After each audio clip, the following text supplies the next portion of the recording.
ایک مرتبہ سورہ الحمد اور 3 مرتبہ سورہ توحید کی تلاوت فرما کر مرحوم مغفور جناب حاجی یاسین علی پٹیل ابن مرحوم مغفور جناب معصوم علی پٹیل و مرحومہ و مغفورہ محترمہ ممتاز بہن بنت مرحوم مغفور جناب رجب علی کی روح کو ایصال فرما دیجیے۔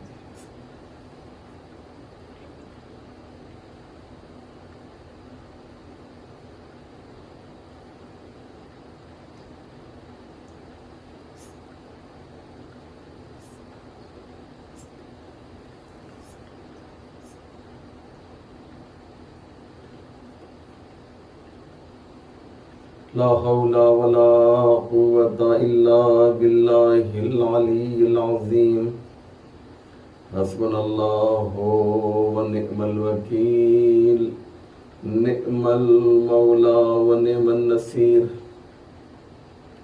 أعوذ بالله من الشيطان اللعين الرجيم بسم الله الرحمن الرحيم الحمد للہ رب العالمین والصلاة والسلام والتحیۃ والاکرام علی سید الانبیاء والمرسلین مولانا ابی القاسم محمد وعلیہ الطیبین الطاہرین المعصومین المظلومین المنتخبین ولعنت اللہ علی اعدائہم اجمعین من لیلتنا ہذہ الی صباح یوم الدین رب اشرح لی صدری ویسر لی امری واحلل عقدۃ من لسانی یفقہوا قولی اما بعد فقد قال اللہ سبحانہ تبارک وتعالی وقوله الحق بسم اللہ الرحمن الرحیم انک لعلی خلق عظیم۔ مومنین کرام و ناظرین ذوی الاحترام، السلام علیکم ورحمۃ اللہ وبرکاتہ۔ یہ مجلس ایصال ثواب، مجلس ترحیم ایک مرد مومن اور ایک مومنہ کے ایصال ثواب کے لیے ان کے فرزند کی جانب سے اور ان کے فیملی کی جانب سے برگزار کی جا رہی ہے۔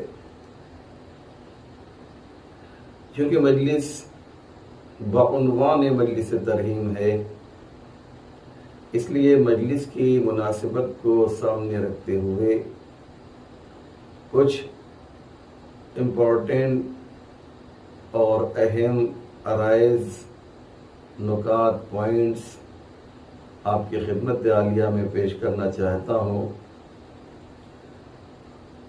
جس کا رابطہ، کنیکشن براہ راست ہماری سماجی اور سوشل لائف سے ہے۔ جیسا کہ آپ نے ملاحظہ فرمایا، تقریر سے پہلے جو خطبہ پڑھا گیا اس میں قرآن کریم کی اس آیت کو سرنامہ کلام قرار دیا، جس میں پروردگار عالم اپنے حبیب خاص، اپنے نبی حضرت محمد مصطفیٰ صلی اللہ علیہ وآلہ وسلم کو مخاطب کیا، ایڈریس کیا اور فرمایا انک لعلی خلق عظیم۔ میرے نبی، آپ اخلاق کے عظیم درجے پر فائز ہیں۔ یہ آیت در حقیقت پیغمبر کے اخلاق کو بیان کر رہی ہے۔ اس آیت کے ذریعے اللہ اپنے نبی کے اخلاق کی عظمت کو بیان کر رہا ہے، اپنے نبی کے اخلاق کا قصیدہ پڑھ رہا ہے۔ بسم اللہ الرحمن الرحیم، نون والقلم وما یسطرون، ما انت بنعمت ربک بمجنون۔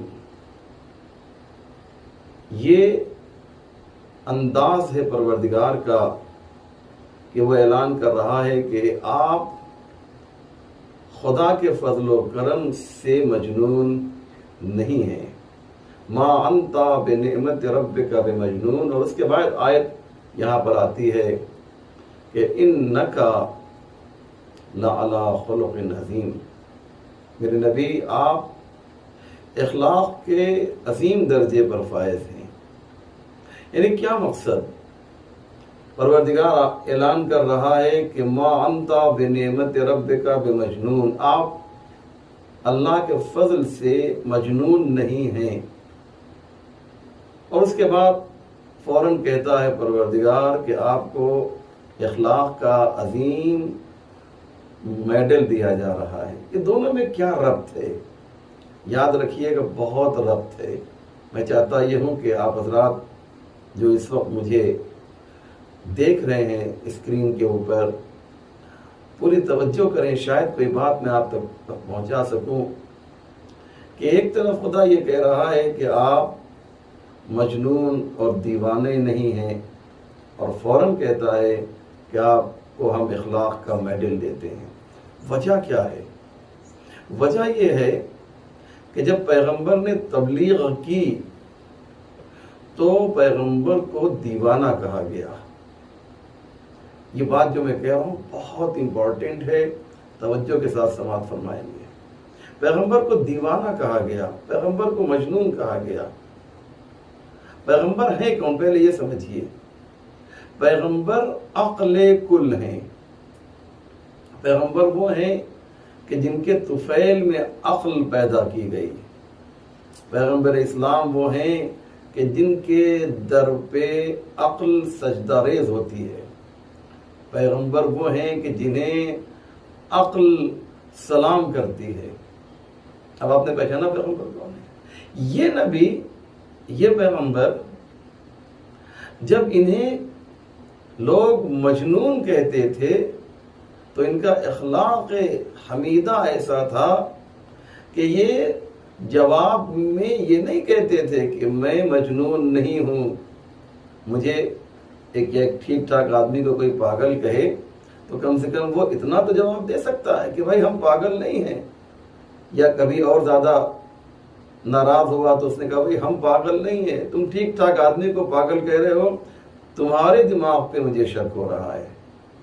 لیکن کبھی بھی میرے نبی نے یہ نہیں کہا، انہیں دیوانہ کہا گیا، لیکن انہوں نے اس کے جواب میں ان لوگوں کو دیوانہ نہیں کہا، سکوت اختیار کیا، پتھر کھائے۔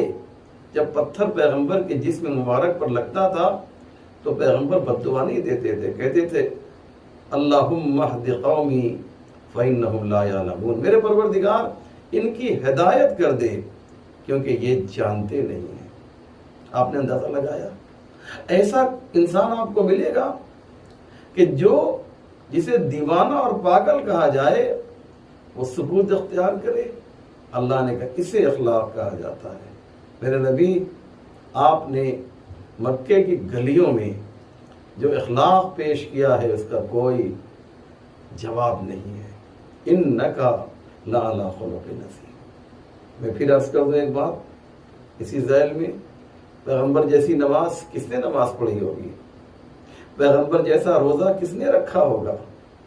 پیغمبر جیسی بندگی کس نے کی ہوگی؟ پیغمبر اسلام جیسے سجدے کس نے کیے ہوں گے؟ بے نظیر سجدہ، بے مثال سجدہ، بے نظیر عبادت، بے مثال نمازیں پیغمبر نے پڑھی۔ لیکن اللہ نے کہیں بھی، پوری کتاب میں آپ دیکھیے، پورے قرآن میں آپ دیکھیے، کہیں بھی آپ کو یہ نہیں ملے گا کہ اللہ نے ان کی نماز کی تعریف کی ہے۔ ہاں یہ ملتا ہے کہ جب آپ نے نماز شب میں کچھ زیادہ ہی وقت لیا اور مسلسل نماز پڑھتے رہے تو اللہ نے کہا یا ایھا المزمل قم اللیل الا قلیلا، دیکھو اے چادر والے نبی نماز پڑھو، رات میں نماز پڑھو، قم اللیل الا قلیلا، لیکن تھوڑا کم کرو، اپنے کو تھکاؤ نہیں، میری محبت میں جو ہے اپنے کو اس قدر تھکاؤ نہیں میرے نبی۔ لیکن کہیں نہیں ملتا کہ پیغمبر کی نماز کے لیے قرآن میں کوئی آیت آئی ہو کہ کیا نماز پڑھتے تھے، جبکہ پیغمبر کی نماز سب سے بہتر تھی، پیغمبر کی عبادت سب سے بہتر تھی، پیغمبر کا سجدہ سب سے بہتر تھا، لیکن پورے قرآن میں آپ کی ان تمام چیزوں کا ذکر نہیں ہے تو اخلاق کا ذکر ہے۔ کیوں؟ اس کی وجہ یہ ہے کہ اخلاق نماز سے زیادہ اہم ہے، اخلاق روزے سے زیادہ اہم ہے، اخلاق کی اہمیت سجدوں سے زیادہ ہے، بندگی پروردگار سے زیادہ ہے۔ اللہ کو وہ نمازی پسند نہیں ہے جو بد اخلاق ہو، اللہ کو وہ روزے دار پسند نہیں ہے جو بد اخلاق ہو۔ اسلام دین نماز بعد میں ہے، دین اخلاق پہلے ہے۔ اسلام اور مسلمان کی پہچان جو ہے اخلاق سے ہونا چاہیے۔ ہماری نماز تو مسجد میں ہوتی ہے، گھر پہ ہوتی ہے، مصلے پہ ہوتی ہے، نماز ہماری کون دیکھتا ہے؟ دنیا جو چیز ہمیں دیکھتی ہے وہ ہمارا اخلاق دیکھتی ہے۔ ہم مارکیٹ میں جائیں تو ہمارا اخلاق ایسا ہو کہ لوگ یہ کہیں کہ یہ رسول کا شہدائی ہے، یہ رسول کا کلمہ پڑھنے والا ہے۔ ہم شاپنگ مال میں جائیں، ہماری زندگی ایسی ہو، ہمارا انداز ایسا ہو، ہمارا طریقہ کار ایسا ہو، ہمارا اسلوب ایسا ہو کہ لوگ دیکھ کر کہیں کہ ایسے ہوا کرتے ہیں محمد مصطفیٰ کے چاہنے والے، ایسے ہوتے ہیں اہل بیت کے ماننے والے۔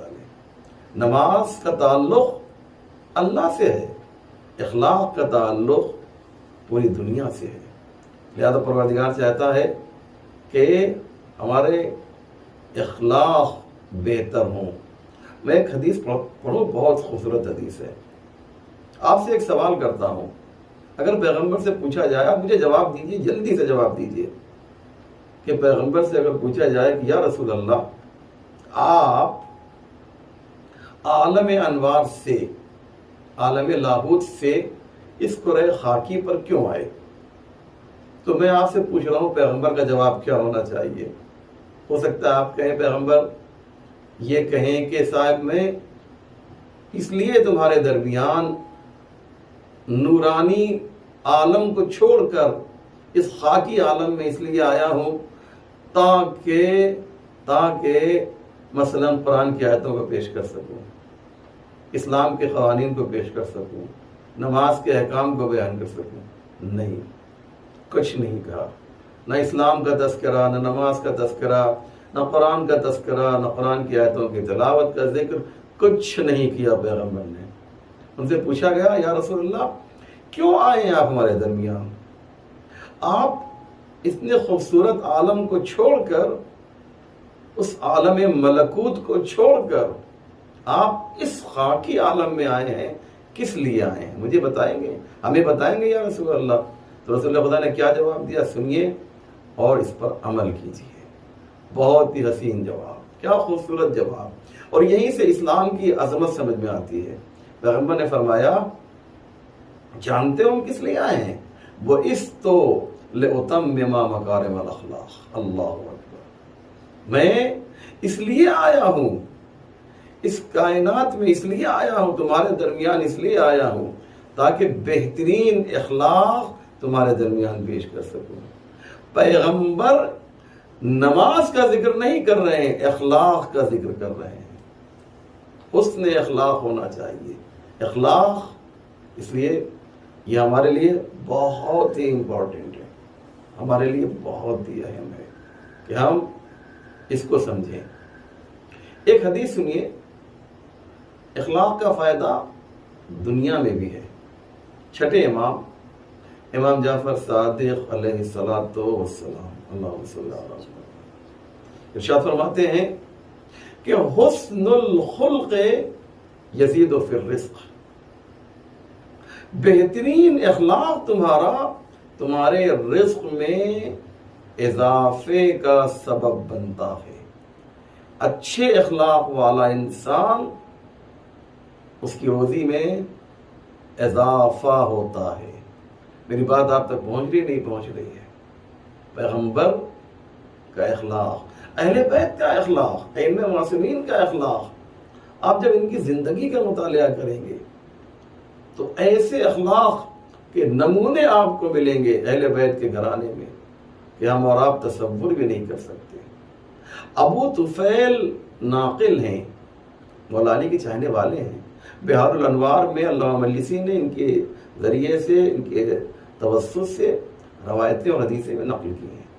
سنیں ایک واقعہ، سنیں، بہت پیارا واقعہ ہے، بہت ہی حسین، بہت ہی خوبصورت، جاذب اور دلکش یہ داستان ہے۔ میں خلاصہ پیش کروں گا۔ بہار الانوار جلد نمبر 41 اور صفحہ نمبر 29، پھر ریپیٹ کر رہا ہوں، جلد بہار الانوار جلد 41 صفحہ 29۔ یہ واقعہ بہار الانوار سے علامہ مجلسی نے نقل کیا ہے۔ کہتے ہیں علامہ مجلسی کے جو اخلاق پیغمبر کا تھا وہی اخلاق علی کا بھی تھا، اور ہونا بھی چاہیے۔ نائب ہے نا، پیغمبر کے نائب ہیں، تو جو اخلاق منیب کے پاس ہے وہی اخلاق نائب کے پاس بھی ہوگا۔ علی مظہر صفات پروردگار بھی ہیں اور مظہر اخلاق پیغمبر بھی ہیں۔ علی سے بہتر کوئی پیغمبر کے اخلاق کو نہیں جانتا۔ میں ایک جلدی سے بات آپ کے سامنے پیش کر دوں۔ آپ کے سامنے واقعہ ہے کہ جب نصارہ نجران پیغمبر سے ملنے کے لیے آئے اور بحث کرنے کے لیے، تو پیغمبر نے کیا کیا؟ وہ آئے، پیغمبر بیٹھے ہوئے تھے، پیغمبر نے ان کے سلام کا جواب نہیں دیا، پیغمبر نے منہ پھیر لیا۔ وہ دوسری طرف آئے، پیغمبر نے منہ پھیر لیا، جواب سلام نہیں دیا۔ یہ تو اخلاق کا نمونہ ہے نا۔ لیکن آج پیغمبر اس طریقے سے کیوں پیش آ رہے ہیں؟ مدینے میں بھٹک رہے ہیں یہ نصارہ نجران کہ کوئی تو بتا دے کہ پیغمبر کا اخلاق ایسا کیوں ہے۔ ہم نے تو بڑی تعریف سنی تھی۔ آخر لوگ مولا علی کے پاس لے کر گئے، مولا علی نے سر سے پیر تک دیکھا، کہا یہ اتنا زرق برق لباس، اتنا خوبصورت لباس، تم جو ہے کسی بادشاہ کے پاس گئے تھے یا کسی نبی کے پاس گئے تھے؟ پیغمبر نے اسی لیے تمہارے سلام کا جواب نہیں دیا۔ جاؤ لباس سادہ پہنو اور پھر جاؤ۔ انہوں نے لباس چینج کیا، پیغمبر کی خدمت میں آئے معمولی لباس پہن کر، پیغمبر نے اپنی عبا بچھا دی ان کے لیے۔ اللہ اکبر۔ یہاں پر پیغمبر ایک درس دینا چاہتے ہیں کہ تمہیں اگر کسی نبی اور امام کے پاس، کسی اللہ والے کے پاس آنا ہے تو کس طریقے سے آنا چاہیے، یہ بھی اخلاق کا ایک طریقہ ہے۔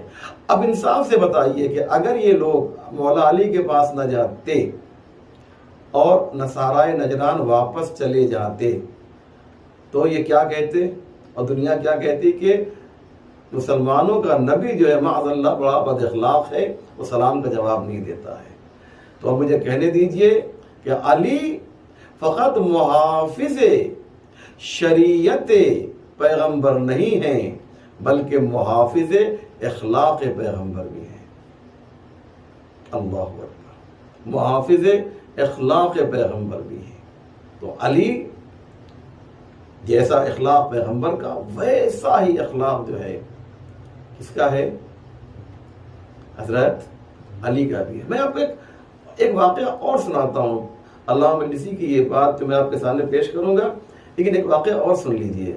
پیغمبر اسلام عید کا دن ہے، ابھی کچھ دنوں میں عید کا دن آ رہا ہے نا۔ سنیں میرے بھائیوں، اس مجلس کے ذریعے سے کم آپ کو ایک میسج ملنا چاہیے آج کی اس مجلس میں، اور وہ کیا میسج ہے وہ سن لیجئے۔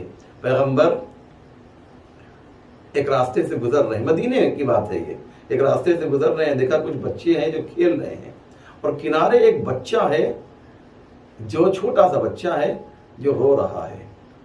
پیغمبر نے دیکھا سارے بچے کھیل رہے ہیں، یہ کنارے ہے کھڑا ہوا رو رہا ہے۔ قریب گئے کہ تم ان کے ساتھ کیوں نہیں کھیل رہے ہو؟ کہا یہ لوگ مجھے نہیں کھلا رہے ہیں۔ کہا کیوں؟ کہا اس لیے کہ میں یتیم ہوں، میں یتیم ہوں۔ کہا تمہارے باپ کون تھے؟ بتایا ایک جنگ میں وہ شہید ہو گئے تھے۔ پیغمبر نے اس بچے کو لے کر اپنے گھر میں آئے، دروازہ کھٹکھٹایا، فاطمہ زہرا نے دروازہ کھولا، کہا یہ کون ہے بابا؟ کہا یہ تمہارا بھائی ہے۔ اللہ اکبر! یتیم نوازی دیکھی آپ نے، یہ تمہارا بھائی ہے، اور گھر میں لے کر آئے اور اسے جو ہے اپنے بیٹے کی طرح جو ہے رکھا۔ تو یہ گھرانہ اخلاق کے اعتبار سے انہوں نے صرف زبان سے نہیں کہا بلکہ عملی اعتبار سے کہا کہ اخلاق کیسا ہونا چاہیے، اخلاق کیسا ہونا چاہیے۔ میں ابو طفیل کی بات آپ کے سامنے پیش کر رہا تھا۔ علامہ مجلسی رحمۃ اللہ علیہ نے اپنی کتاب بہار الانوار کی جلد نمبر 41 صفحہ نمبر 29 پہ اس واقعے کو نقل کیا۔ میں خلاصہ پیش کر رہا ہوں، وقت بالکل نہیں ہے۔ اور کہتے ہیں ابو طفیل کہ مولا علی بھی ان کا اخلاق بھی ایسا ہی تھا۔ اخلاق میں ایک یتیم نوازی بھی ہے، یتیم نوازی بھی ہے۔ مولا علی جب ان کی حکومت کا وقت آیا تو اور اس سے پہلے بھی مولا علی کی کوشش یہ ہوتی تھی کہ ان کی حکومت میں کوئی بھوکا نہ رہنے پائے، اور یہ کائنات کی تنہا حکومت ہے علی کی جو 4 سال سے زیادہ 4.5 سال کے قریب رہی، جس میں علی نے اپنی حکومت میں کسی کو بھوکا نہیں رہنے دیا۔ اللہ اکبر! اور اس پر تو بڑی بڑی ریسرچ ہوئی ہے، تحقیق ہوئی ہے، لوگوں نے کتابیں لکھی ہیں، غیروں نے لکھا ہے کہ رول ماڈل اگر کوئی حکومت ہو سکتی ہے تو مولا علی کی حکومت ہے۔ رات میں مولا علی نماز بھی پڑھتے تھے اور اپنے کندھے کے اوپر، اپنے دوش کے اوپر، اپنے پشت کے اوپر اناج اور غلہ لے جا کر غریبوں میں تقسیم کیا کرتے تھے۔ ایک جملہ کہوں، علی کو پہچانو گے علی کون ہے؟ پہچاننا چاہتے ہو علی کون ہے؟ ایک ہی شب میں علی وہ ہے جو حقوق اللہ کی بھی رعایت کرتا ہے اور حقوق الناس کی بھی رعایت کرتا ہے۔ اللہ کے حقوق پر بھی توجہ ہے۔ علی کبھی مصلے پر ہیں اور کبھی مدینے کی گلیوں میں ہیں۔ کس لیے مولا؟ کیا کام ہے؟ کہا جتنا ثواب نماز پڑھنے میں ہے، بندوں کی خدمت کرنے میں ثواب اس سے کم نہیں ہے۔ میں جتنا وقت جو ہے اللہ کی عبادت میں دیتا ہوں، اتنا ہی وقت جو ہے بندوں کی خدمت میں دے کر یہ بتاتا ہوں کہ مکمل مسلمان وہ ہے جو مصلے پر آئے تو اللہ کا بندہ بن جائے، مصلے کے باہر ہو تو ایک بہترین خدمت گزار بن جائے، بہترین خدمت گزار بن جائے۔ یہی جو ہے پیغام علی ہے۔ فقط مصلے پر بیٹھنے والا پکا مسلمان تھوڑی ہے۔ فقط جو مسجد سے وابستہ رہے، مسجد پر میں آنا چاہیے، مصلے پر بیٹھنا چاہیے، اس سے انکار نہیں ہے، لیکن مصلے کے علاوہ جو ہے ایک اور محاذ بھی ہے، اسے خدمت خلق کہا جاتا ہے۔ ایک عبادت خدا ہے، دوسرا خدمت خلق ہے۔ آپ کی موٹر سائیکل کے اندر 2 پہیے ہوتے ہیں، اسی طریقے سے مسلمان اور اللہ والے کے لیے 2 چیزیں ضروری ہیں، عبادت خدا اور خدمت خلق خدا۔ اگر کوئی ایک چیز ہے تو انسان مسلمان ناقص ہے، انکمپلیٹ ہے۔ مکمل انسان وہ ہے تو دونوں پہلو پر توجہ دے۔ اس لیے علی نے اسے کر کے دکھایا، زبانی جمع خرچ نہیں ہے۔ علی وہ ہے جو عملی طور پہ کر کے بتاتا ہے۔ اس لیے ابو طفیل نقل کرتے ہیں کہ میں نے خود دیکھا، ایک بار ہم لوگ گئے، دیکھا ایک عجیب منظر دیکھا، اپنی آنکھوں سے میں نے دیکھا۔ ابو طفیل کہتے ہیں سنیے، میں نے پوری مجلس جو اس ایک واقعے کے لیے آپ کے سامنے پیش کی ہے۔ میں نے عرض کیا کہ ایک مومن اور ایک مومنہ کے ایصال ثواب کے لیے مجلس ہے اور مناسبت بھی میں نے سامنے رکھا ہے۔ علی کو پہچانیے علی ہے کون.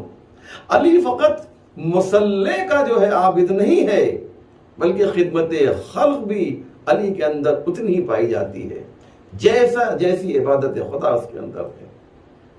ابو طفیل کہتے ہیں میں نے دیکھا، اللہ اکبر، اپنی آنکھوں سے دیکھا. میں گیا، دیکھا ہمارے ساتھ کچھ لوگ بھی تھے، دیکھا کہ علی یتیموں کے درمیان بیٹھے ہوئے ہیں. اللہ اکبر.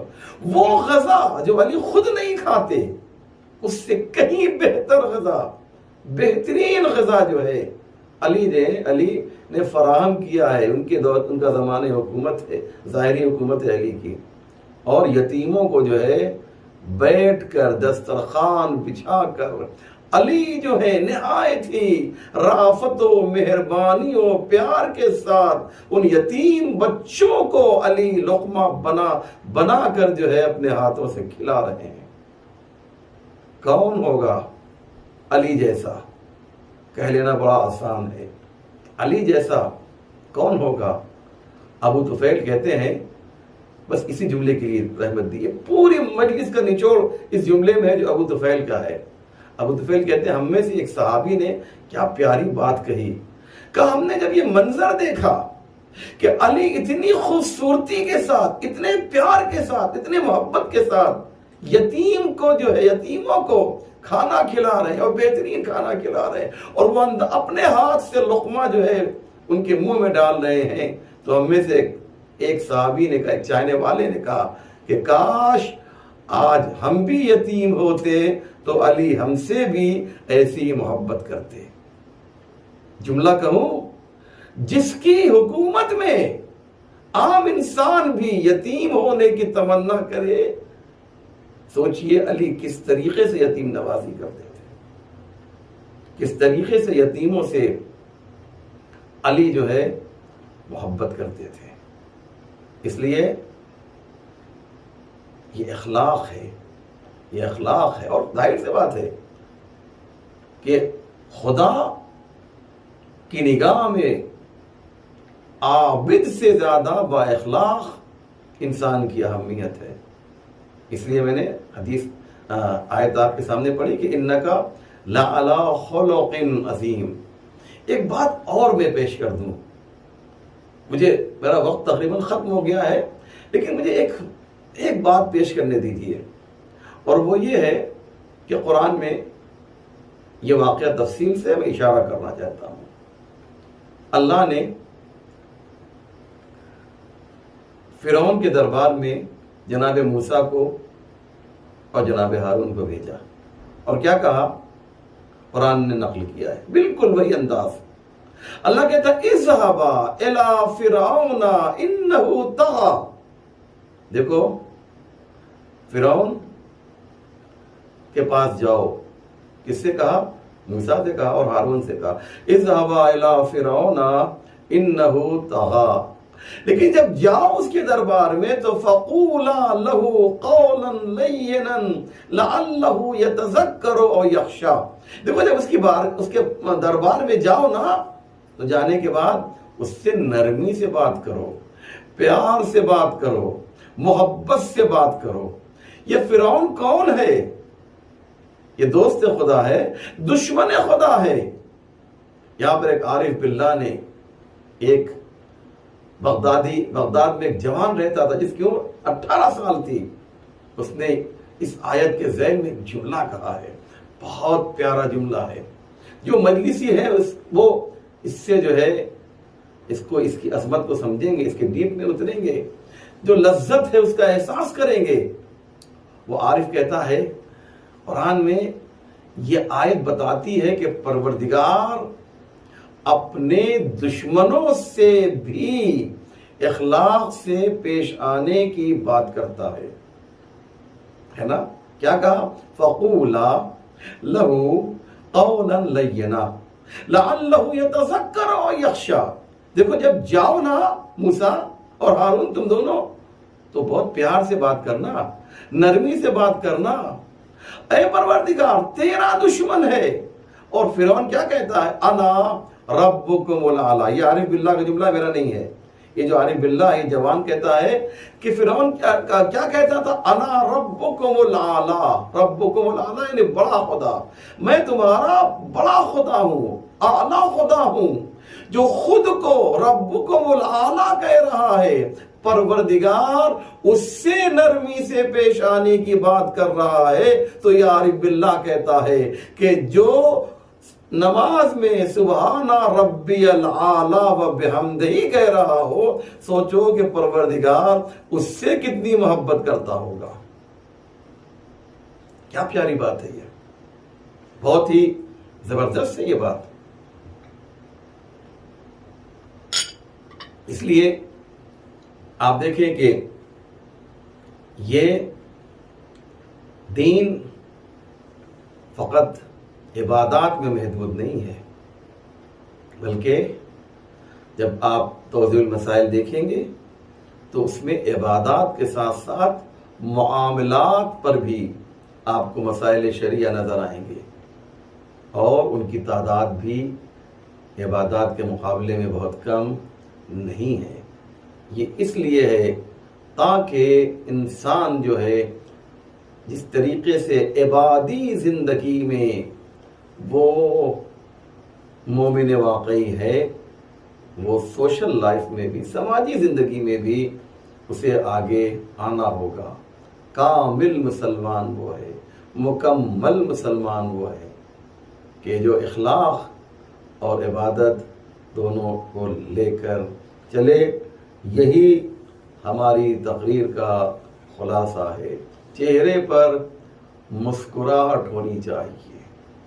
البشاشۃ حبالۃ المودہ، مولا علی فرماتے ہیں چہرے کی مسکراہٹ جو ہے یہ محبت کا پھندا ہے۔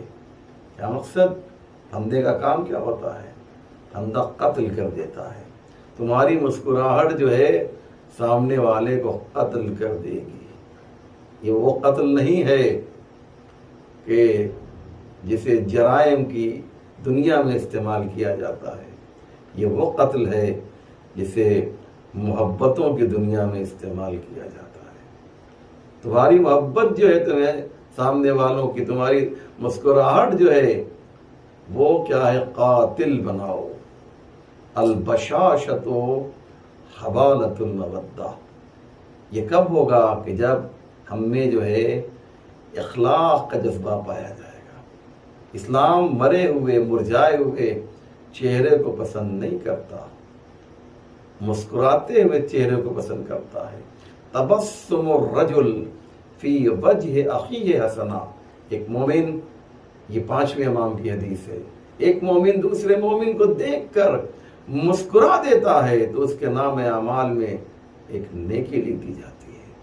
وہ اسلام جو اس طریقے سے پیار، محبت، رافت، مہربانی اس کی تاکید کر رہا ہے، اسی اسلام میں کچھ ایسے بھی ڈپلیکیٹ جعلی مسلمان پیدا ہوئے جنہوں نے رہبران اسلام کے ساتھ وہ ظلم کیا، وہ زیادتی کی کہ صبح قیامت تک تاریخ اسلام جو ہے گریہ کرتی ہوئی نظر آئے گی۔ رسول اللہ کی ایک بیٹی ہے، اسے اتنا ستایا گیا کہ اسے یہ مرثیہ پڑھنا پڑا کہ سبت علی مصائب لو انہا سبت علی الایام سرنا لیالیا۔ بابا جان آپ چلے گئے نا، لیکن آپ کے جانے کے بعد آپ کی بیٹی پر اتنی مصیبت ڈھائی گئی کہ اگر یہ مصیبت دن پر پڑتی تو یہ دن رات میں تبدیل ہو جاتا۔ اللہ اکبر۔ ایک بیٹی ہے، اکلوتی بیٹی ہے، لیکن اس پر اتنے مظالم ڈھائے گئے۔ ایک جملہ تاریخ میں ملتا ہے کہ جناب فاطمہ زہرا کی کل عمر 18 سال تھی، لیکن 18 سال کی عمر میں آپ ایک کسی خاتون کو اپنی نگاہوں کے سامنے لائیے ہو جس کی عمر 18 سال ہو، اور پھر اس جملے کو آپ ذرا غور کریں کہ اس 18 سال کی عمر میں فاطمہ زہرا اتنی کمزور ہو گئی تھی کہ عصا لے کر چلنے پر مجبور ہو گئی۔ اللہ اکبر۔ جناب فاطمہ زہرا کہتی ہیں، اے ابو الحسن، ہم نے سنا ہے کہ اب زمانہ ہم سے اتنا برگشتہ ہو گیا ہے کہ جب تم باہر نکلتے ہو تو تمہیں کوئی سلام نہیں کرتا۔ اللہ اکبر۔ علی نے کیا جواب دیا؟ کہا بی بی اگر اتنی ہی بات ہوتی ہے دختر رسول، اگر اتنا ہی مسئلہ ہوتا تو علی برداشت کر لیتا، بات اس سے بھی آگے بڑھ گئی ہے۔ اب علی انہیں سلام کرتا ہے اور یہ جواب نہیں دیتے۔ اندازہ لگائیں کتنا درد ہے اس جملے میں، کتنا درد ہے۔ فاطمہ زہرا پیغمبر کے جانے کے بعد اپنے بچوں کو لے کر جو ہے گھر سے باہر نکل جاتی تھیں اور ایک درخت کے سائے میں بیٹھ کر اپنے بابا پر گریا کرتی تھی۔ ایک دن حسن حسین کی انگلیاں پکڑ کر فاطمہ زہرا گھر سے نکلی، کیا دیکھا؟ وہ درخت جس کے سائے میں بیٹھ کر بی بی اپنے بابا پر آنسو بہاتی تھی۔ دشمنوں سے وہ درخت بھی برداشت نہ ہو سکا، اس کا سایہ بھی برداشت نہ ہو سکا۔ ارے وہ درخت کاٹ دیا گیا جس کے سائے میں بیٹھ کر بی بی اپنے بابا کا ماتم کیا کرتی تھی۔ اجرکم علی اللہ۔ میں ختم کر دیتا، آپ کے آنکھوں میں آنسو آ گئے، آپ گریا کرنے کے لیے آمادہ ہو گئے۔ ہاں آزادارو، ایک مومنہ کے ایصال ثواب کی بھی مجلس ہے، اگرچہ ایک مرد مومن کے ایصال ثواب کی بھی مجلس ہے۔ میں چاہتا یہ ہوں کہ تذکرہ جو ہے شوہر کا بھی ہو جائے اور تذکرہ جو ہے زوجہ کا بھی ہو جائے۔ ہاں آزادارو، اسی لیے میں نے یہ مسائل شروع کیا ہے۔ ہاں آزادارو، ذرا غور کریں، ذرا غور کریں کہ فاطمہ کے دروازے پر جو ہے آگ اور لکڑیاں لے کر جمع ہو گئے اور آواز دینے والے نے آواز لگائی کہ علی کو گھر سے باہر نکال دو ورنہ ہم اس گھر میں آگ لگا دیں گے۔ اندر فاطمہ زہرا نے جواب دیا، اس گھر میں آگ لگا دو گے جس میں چھوٹے چھوٹے بچے حسن حسین رہتے ہیں؟ کہ ہمیں اس کی کوئی پرواہ نہیں ہے۔ ہاں آزادارو، دیکھتے دیکھتے آگ لگی، شعلہ بلند ہوا، ایک ظالم آگے بڑھا، اس نے اپنے پیر سے دروازے کو اس طریقے سے ڈھکیلا کہ فاطمہ زہرا دروازے اور دیوار کے درمیان آ گئیں۔ ایک جملہ کہا، یا فضتو خذینی، اے فضہ آؤ آؤ میری مدد کرو، دیکھو میری پسلی ٹوٹ گئی ہے۔ ہاں آزادارو، ایک جملہ میں کہنا چاہتا ہوں کہ بیوی کا تذکرہ ہو گیا، زوجہ کا تذکرہ ہو گیا، تو اب شوہر کا بھی تذکرہ ہو جائے۔ ہاں آزادارو، آپ جانتے ہیں کیا ہوا؟ اس کے بعد کیا ہوا؟ جناب فاطمہ زہرا نے آواز دی، یا فضتو خذینی، اے فضہ آؤ آؤ میری مدد کرو، دیکھو میرے محسن کی شہادت ہو گئی ہے، میری پسلی ٹوٹ گئی ہے۔ ہاں آزادارو، ایسے موقع پر ہوتا یہ ہے کہ جب کوئی زوجہ جو ہے جب کسی تکلیف میں مبتلا ہوتی ہے تو وہ اپنی خادمہ کو نہیں پکارتی ہے، وہ اپنے شوہر کو پکارتی ہے۔ کوئی خاتون جو ہے جب کسی مصیبت میں گرفتار ہوتی ہے تو وہ اپنی خادمہ کو نہیں پکارتی بلکہ اپنے شوہر کو پکارتی ہے۔ اے فاطمہ زہرا، آپ کے شوہر تو مشکل کشائے دو عالم ہیں، آپ کے شوہر نے تو نبیوں کی مدد کی ہے، آپ کے شوہر نے تو وسیعوں کی مدد کی ہے، ولیوں کی مدد کی ہے، آپ مشکل کشا کو کیوں نہیں پکارتی؟ عجب نہیں فاطمہ زہرا آواز دے، میں پکاروں تو علی کو کیسے پکاروں؟ دیکھتے نہیں ہو علی کے گلے میں رسی باندھ کر اس طریقے سے لے جایا جا رہا ہے جیسے جانوروں کو رسی باندھ کر لے جایا جاتا ہے۔